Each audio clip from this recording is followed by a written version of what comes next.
Assalamualaikum warahmatullahi wabarakatuh. Perkenalkan, nama saya Gilang Tanto Putra dengan NPM 251000075.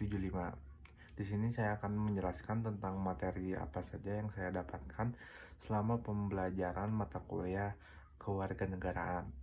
Yang pertama, tentang landasan dan tujuan pendidikan kewarganegaraan.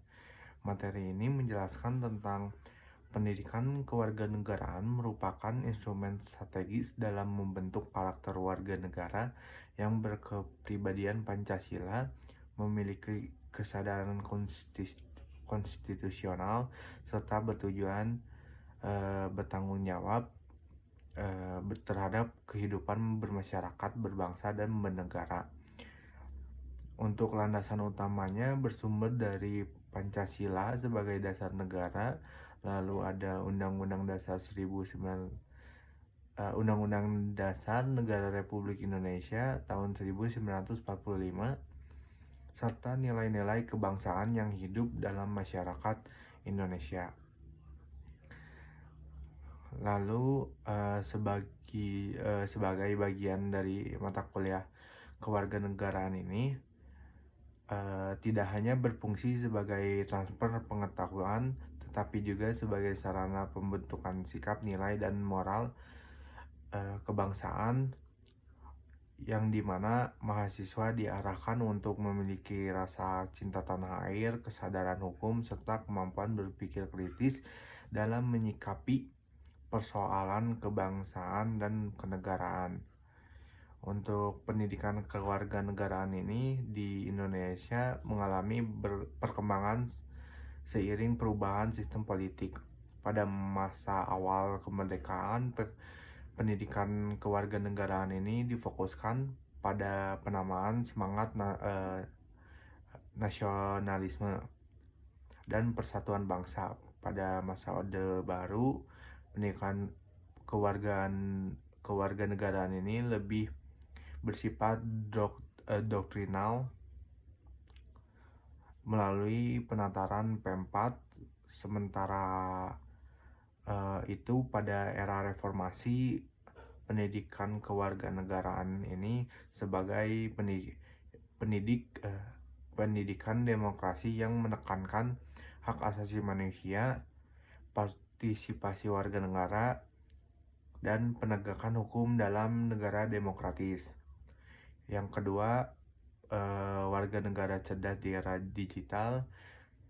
Materi ini membahas tentang perkembangan teknologi informasi dan komunikasi telah membawa perubahan besar dalam kehidupan kewarganegaraan.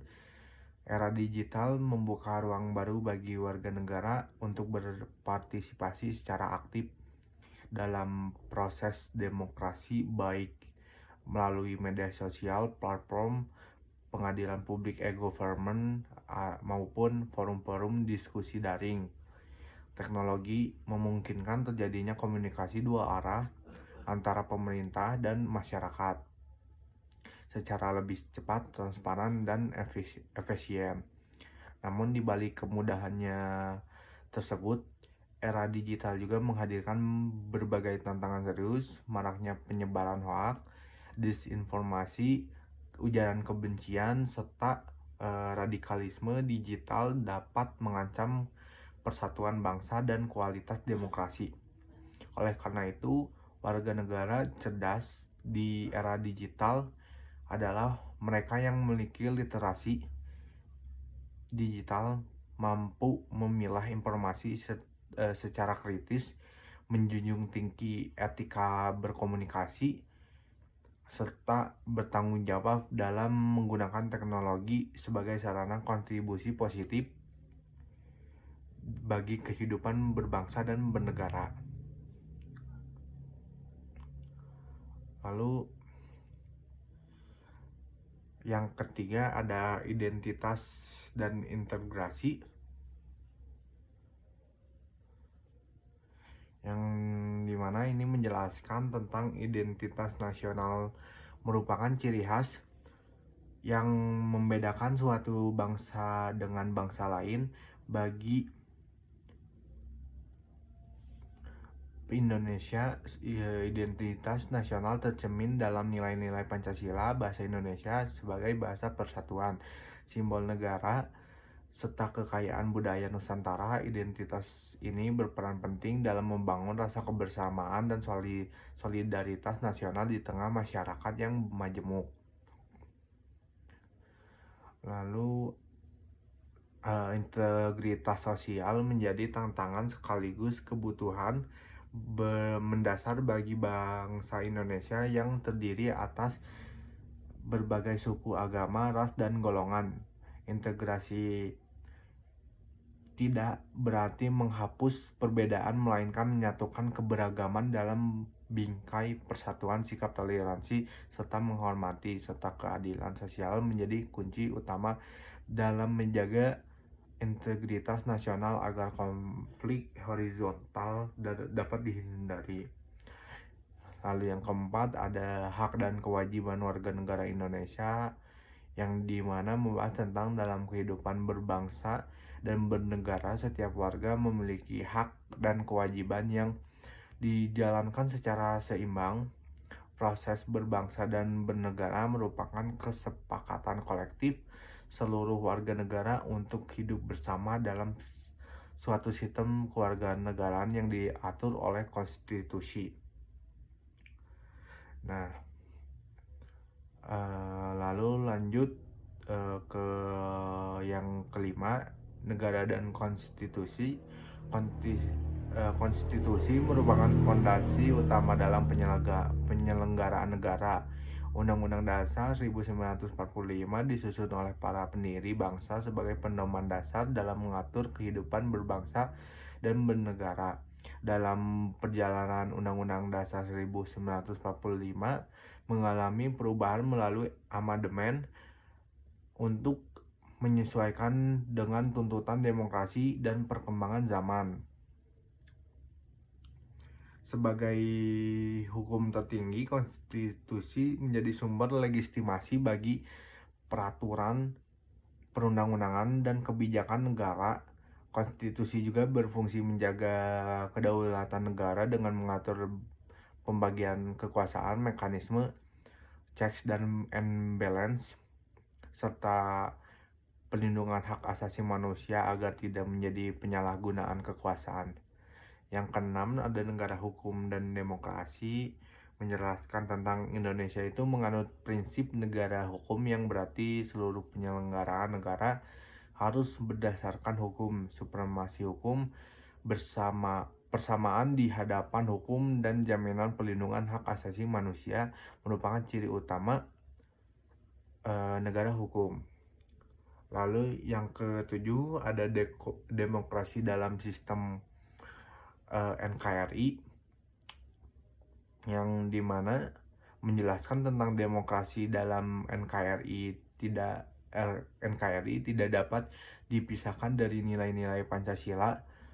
Pendidikan demokrasi bertujuan membentuk warga negara yang kritis, partisipatif, dan bertanggung jawab dalam kehidupan politik.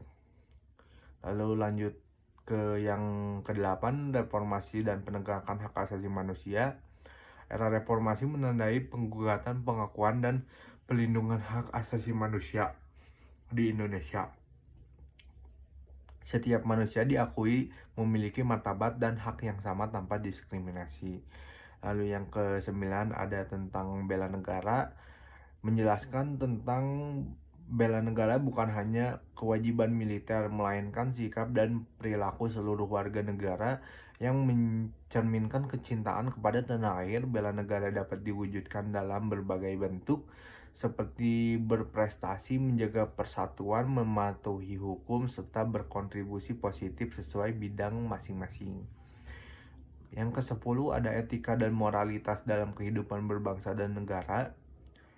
Etika dan moralitas menjadi landasan penting dalam kehidupan publik. Etika publik mendorong penyelenggaraan negara dan warga negara masyarakat untuk bertindak jujur, adil, dan bertanggung jawab. Integritas merupakan nilai utama dalam memerangi korupsi yang merupakan sendi-sendi kehidupan berbangsa. Pancasila juga berfungsi sebagai fondasi etika yang menuntun perilaku warga negara dalam kehidupan sosial dan politik.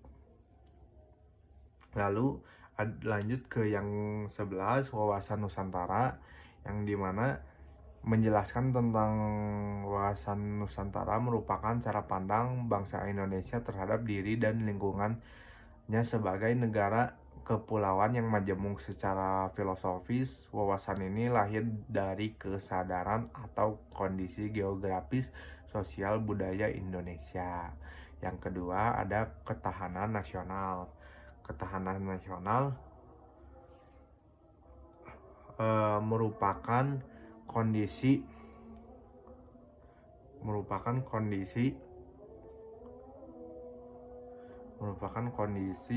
dinamis bangsa yang mencerminkan keuletan dan ketangguhan dalam menghadapi berbagai ancaman, tantangan, hambatan, dan gangguan. Konsep ketahanan itu sendiri mencakup aspek ideologi, politik, ekonomi, sosial, serta pertahanan dan keamanan.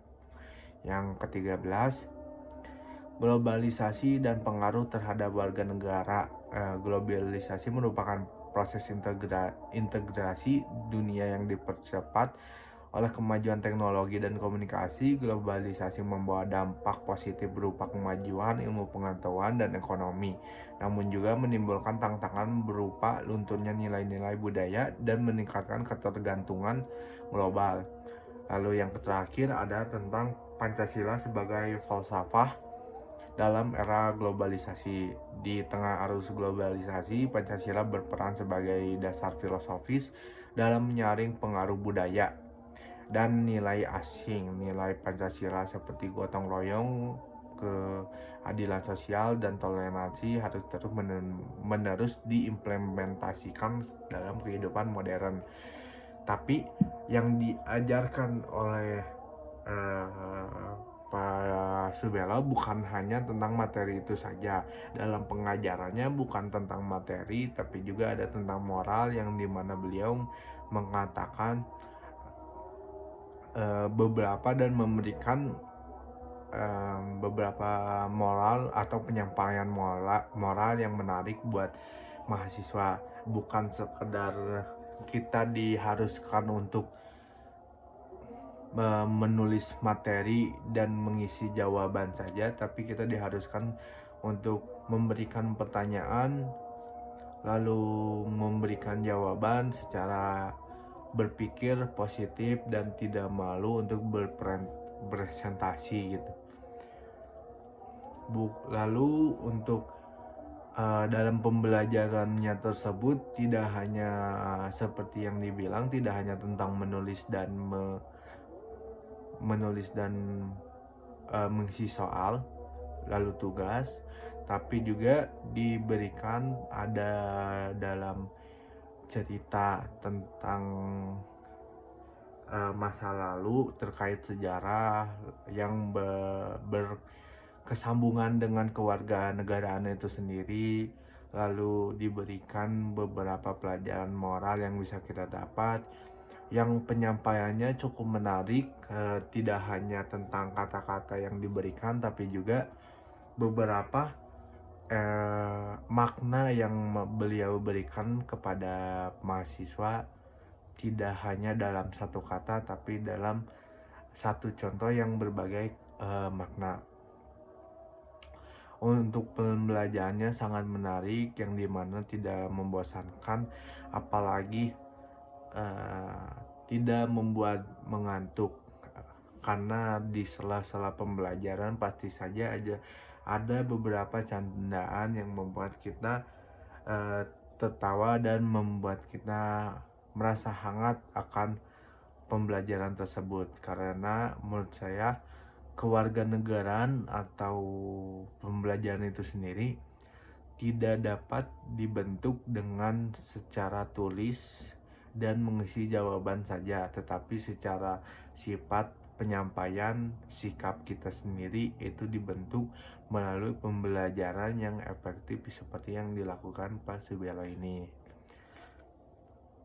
Sekian menurut saya yang saya dapat dari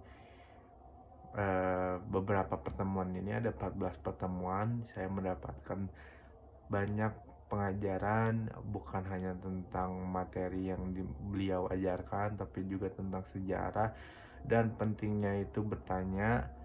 Jangan malu untuk bertanya, beranikan untuk bertanya, sehingga beliau, para dosen juga akan memberikan jawaban yang kita tidak ketahui. Apalagi untuk mengajarkan kewarganegaraan memang diperlukan pentingnya itu bertanya, bukan hanya tentang dari pertanyaan dari buku, tapi juga tentang pertanyaan dari kita sendiri, kesadaran kita sendiri, yang dimana itu dapat meningkatkan rasa kewarganegaraan kita, apalagi dapat membuat kita berpikir secara logika, bukan hanya bertindak secara perasaan. Sekian dari saya, yang selalu ingat apa yang dikatakan Pak Subelo, yaitu dimana kalau kalian ingin bahagia, maka bahagiakanlah orang sebanyak-banyaknya. Sekian dari saya, wassalamualaikum warahmatullahi wabarakatuh.